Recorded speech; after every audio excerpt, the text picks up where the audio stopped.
അപ്പൊ ഇന്നത്തെ മലയാള സിനിമയെ കുറിച്ച് അഭിപ്രായം എന്താ?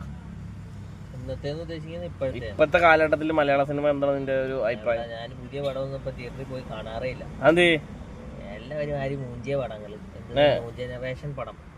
ഏത് ടൈപ്പ് പടങ്ങളാണ് നിനക്ക് ഇഷ്ടം? അപ്പൊ എനിക്ക് പഴയ നമ്മള് പൈസ കൊടുത്ത് പടത്തിന് എന്ന് പറഞ്ഞു കഴിഞ്ഞാൽ എൻജോയ് ചെയ്യാൻ വേണ്ടിട്ടല്ലേ. ചുമ്മാ റിയലിസ്റ്റിക് മൂവി എന്നൊക്കെ പറഞ്ഞോണ്ട് ഓരോന്ന് കാണാൻ നിന്ന് കഴിഞ്ഞാൽ എന്താ എൻജോയ്മെന്റ് ഉള്ള കുറെ ബോറടി. അപ്പൊ നീ പറയുന്നത് പഴയ മമ്മൂട്ടിയുടെ മോഹൻലാലിന്റെ ഒക്കെ ആ ഒരു മൂഡ് പടം പറയണോ അല്ലേ? കാശ് കൊടുത്ത് പടത്തിന് അറിയാൻ കാശ് മുതലാണ്. അതിനകത്ത് ലോജിക്കും ഒന്നും നോക്കേണ്ട ആവശ്യമൊന്നുമില്ല.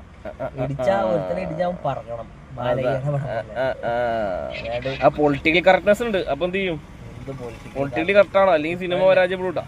അപ്പൊ ബുദ്ധിജീവികൾ ഇല്ലെങ്കിൽ സിനിമ ഇല്ലട്ടാ.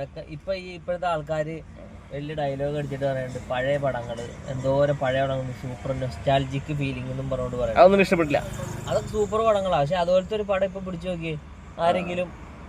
അത് ഇന്നത്തെ ഈ പിള്ളേർക്ക് കണ്ണാപ്പികൾക്ക് പിടിക്കൂല. അത് പ്രശ്നം.